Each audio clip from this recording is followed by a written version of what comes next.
ইটের টোপর মাথায় পড়া শহর কলকাতা, অটল হয়ে বসে আছে ইটের আসন পাতা। ফাল্গুন বয় বসন্ত বয়, না দেয় তারে নাড়া। বৈশাখেতে ঝড়ের দিনে ভীত রহে তার খাড়া। শীতের হাওয়ায় থামগুলোতে একটুও না দেয় কাঁপন। শীত বসন্তে সমানভাবে করে ঋতুযাপন। অনেক দিনের কথা হলো, স্বপ্ন দেখেছিনু, হঠাৎ যেন চেঁচিয়ে উঠে বললে আমায় মিনু, চেয়ে দেখো ছুটতে গিয়ে চৌকিখানা ছেড়ে কলকাতাটা চলে বেড়ায় ইটের শরীর নেড়ে। কলকাতা ঐতিহ্যবাহী মোহময়ী আমার প্রাণের কলকাতা। ঝটিকা সফরে কলকাতায় এসে গিয়েছিলাম ঘুরতে প্রিন্সেপ ঘাটে। সেখানকার ইতিহাস নিয়ে চলুন আজ আপনাদের সাথে গপ্প করি। কোথায় এসছি আমরা? প্রিন্সেপ ঘাট। জীবনে বলো ফার্স্ট টাইম এসছি এখানে? জীবনে ফার্স্ট টাইম। এত বছর ধরে যখন প্রেম করেছি তখন আসিনি, এখন এখন হঠাৎ ইচ্ছে হয়েছে। সকাল 6:30টায় উঠে এর জন্য। প্রচুর ছবি তুলেছি, জায়গাটা কিন্তু বেশ সুন্দর। শুনেছি লন্ডনে বসে অনেক ভিডিও অনেক কিছুতে দেখেছি এই জায়গাটা খুব সুন্দর, যে দৃশ্যগুলো বেশ ভালো লেগেছিল। তাই ভেবেছিলাম এই এত ছোট একটা সময় নিয়ে কলকাতায় আসার পর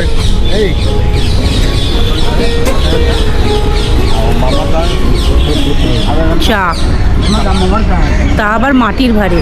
আমরা লন্ডনে কিন্তু এটা খুব মিস করি। রাস্তায় রাস্তায় আমরা প্রচুর কফির দোকান পাই ঠিকই, কিন্তু চায়ের দোকান কিন্তু একদমই পাই না।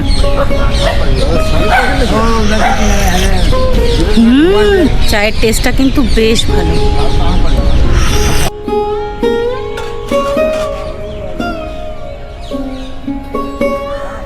ইটকাট পাথরের আমার কলকাতা শহর, যার উঁচু উঁচু ইমারতের বুকে লুকিয়ে রয়েছে সহস্র বছরের ইতিহাস।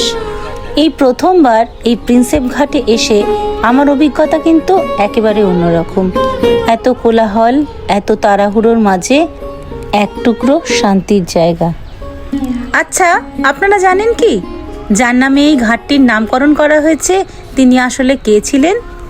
চলুন আজ ছোট্ট করে সেই গল্পটাই শোনাই। যার নামে এই ঘাটটির নামকরণ করা হয়েছে তিনি হলেন জেমস প্রিন্সেপ। তিনি ছিলেন একাধারে একজন ব্রিটিশ পণ্ডিত তথা পুরাতত্ত্ববিদ। মাত্র 20 বছর বয়সে তিনি কলকাতায় আসেন এবং অফিসিয়ালি নিযুক্ত হন কলকাতার টাকশালে সহকারী ধাতু পরীক্ষক হিসেবে। পরবর্তীকালে তিনিই কিন্তু হয়ে যান সেখানকার প্রধান ধাতু পরীক্ষক। পরবর্তীকালে জেমস প্রিন্সেপ প্রাচীন মুদ্রা এবং শিলালিপির পাঠোদ্ধারের নতুন পদ্ধতির উদ্ভাবন করেন। তিনিই সর্বপ্রথম ভারতের সম্রাট অশোকের শিলালিপির পাঠোদ্ধার করতে সক্ষম হন। তার ফলে প্রাচীন ভারতের ইতিহাস এবং সংস্কৃতি মানুষের সামনে আসে। শুধু তাই নয়, এই পাঠোদ্ধারের ফলে গৌতম বুদ্ধ এবং অশোকের সময়কার নানা জানা অজানা তথ্য সম্পর্কে আমরা অবগত হই। ইতিহাসে জেমস প্রিন্সেপের এই অবদানের ফলেই 1840 সালে তার মৃত্যুর পর 1841 সালে কলকাতা শহরে এই প্রিন্সেপ ঘাট তৈরি করা হয় তার স্মৃতির উদ্দেশ্যে, যা উৎসর্গ করা হয়েছিল। এই ইতিহাসটা আমরা সকলেই কিন্তু অল্প বিস্তর জানি, আর বর্তমানে গুগল বা উইকিপিডিয়ার যুগে এই সমস্ত জানা খুব একটা কষ্টকর নয়। তবে একটা প্রশ্ন কিন্তু থেকেই যাচ্ছে, তিনি তো এসেছিলেন ধাতু পরীক্ষক হিসেবে, এই শিলালিপি উদ্ধার কি করে করতে পারলেন? তার কিন্তু উত্তর আছে। তিনি যে কয়েন্স নিয়ে কাজ করতেন সেখানে কিন্তু বিভিন্ন দেশের বিভিন্ন রকম কয়েন্সের এপিঠ ওপিঠ, যে কোনো পিঠে বিভিন্ন ধরনের ভাষার লেখাচিত্র থাকতো। সেই লেখনী উদ্ধারের ইন্টারেস্ট থেকেই কিন্তু তার এই ব্রাহ্মণ স্ক্রিপ্টের তথা অশোকের শিলালিপির পাঠোদ্ধারের নতুন পদ্ধতি উন্মোচনের উদ্রেক হয় এবং সেখান থেকেই পথ চলা শুরু।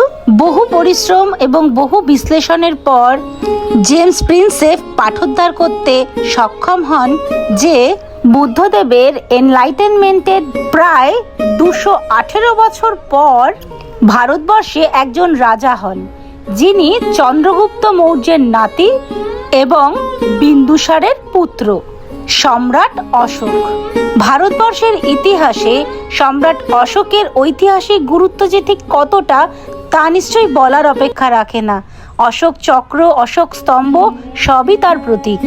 আর সেই রাজার শিলালিপি এবং সমস্ত ইতিহাস আমরা কিন্তু জানতে পেরেছিলাম এই জেমস প্রিন্সেপের হাত ধরেই। আপামর ভারতবাসীর তরফ থেকে তাই জেমস প্রিন্সেপের জন্য রইল অগাধ শ্রদ্ধা। তার স্মৃতিতেই হুগলি নদীর কলকাতা তীর বরাবর এই প্রিন্সেপ ঘাট হয়ে থাকুক আমাদের আপামর ভারতবাসীর কাছে এক স্মৃতিসৌধ। সবার শেষে একটা কথা কিন্তু থেকেই যায়, প্রিন্সেপ ঘাট থেকে গঙ্গা কিন্তু একটু দূরে, তাহলে প্রিন্সেপ ঘাট নাম হলো কেন? আসলে গঙ্গা কিন্তু আগে এতটা ছোট ছিল না। আজ যেখানে স্ট্যান্ড রোড, গঙ্গা ছিল সেই পর্যন্ত। সেখান থেকেই গঙ্গাবক্ষে নেমে যেত পাথরের সিঁড়িগুলো। ব্রিটিশ আমলে এই প্রিন্সেপ ঘাট কিন্তু ব্রিটিশদের সমস্ত যাত্রীবাহী জাহাজের যাত্রীদের ওঠানামার কাজে ব্যবহৃত হতো। এখানকার নিয়ারেস্ট জেটিঘাটটির নাম হলো ম্যান অফ ওয়ার জেটিঘাট। ঐতিহাসিক গুরুত্বের সাথে সাথে এই প্রিন্সেপ ঘাটের সংলগ্ন বিদ্যাসাগর সেতুর যে সৌন্দর্যায়ন, এত সুন্দর দৃশ্য কিন্তু মানুষের সবসময় নজর কাড়ে। এত বছর কলকাতায় থাকার পরেও এত সুন্দর দৃশ্যটা কিন্তু সত্যি মিস করে গিয়েছিলাম। এবছর গিয়ে এই জায়গাটা দেখে সত্যি মনটা একেবারে ভরে গেল। গঙ্গার হাওয়া, দূরে বিদ্যাসাগর সেতুর সৌন্দর্য, সাথে সবুজে ঘেরা নিরিবিলি পরিবেশ একেবারে মন ছুঁয়ে গিয়েছিল। সাথে সবচেয়ে গুরুত্বপূর্ণ পাওনাটি ছিল সহস্র বছরের ইতিহাসকে চাক্ষুষ করা। দ্য ওয়াটার গেট এবং ফোর্ট উইলিয়ামের সেন্ট জর্জ গেটের মাঝখানে অবস্থিত প্যালাডিয়ান গথিক শৈলীতে নির্মিত এই প্রিন্সেপ ঘাট। এই জায়গাটির আরেকটি বিশেষত্ব হলো এই প্রিন্সেপ ঘাট কিন্তু কলকাতার চক্ররেল নেটওয়ার্কের সাথে সংযুক্ত, যেখান থেকে মাঝেরহাট, বারাসাত ও দমদমের সাথে সংযোগকারী নিয়মিত এবং দৈনিক EME লোকাল ট্রেনগুলো চলাচল করে। আর নিয়ারেস্ট রেল স্টেশনটির নামও প্রিন্সেপ ঘাট। আমার প্রাণের শহর কলকাতা পর্বের এই ঐতিহাসিক প্রিন্সেপ ঘাটের গপ্প আজ এখানেই ফুরোলো। সবাই খুব খুব ভালো থাকবেন, সুস্থ থাকবেন। খুব শিগগিরই আপনাদের সাথে আমার দেখা হবে আবার কোনো একটা নতুন ভিডিওতে।